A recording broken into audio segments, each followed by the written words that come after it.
ดรน้องพรของแก่นอุบลน้องแนนสาวแอนคนกาลสินธุ์เมืองเลยน้องเอิญอำนาจเจริญน้องพิน101คนชื่อกระทิน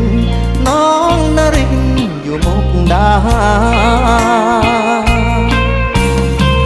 สาวน้ำสกลสาวมนน้องคายสารคามน้องอายสาววิไลเป็นคนบึงกาฬโคราชน้องสมนครพนมน้องตาลชัยภูมิน้องแอคนนั้นสาวอันน้องบัวลำพูคิดฮอดทุกคนถึงโดนแล้วบ่พอนาเบอร์ที่ให้มายังเมมติดมือถืออยู่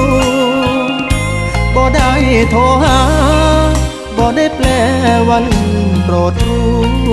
วันที่เคยไปมาหาสู่ยังอยู่ในใจเสมอ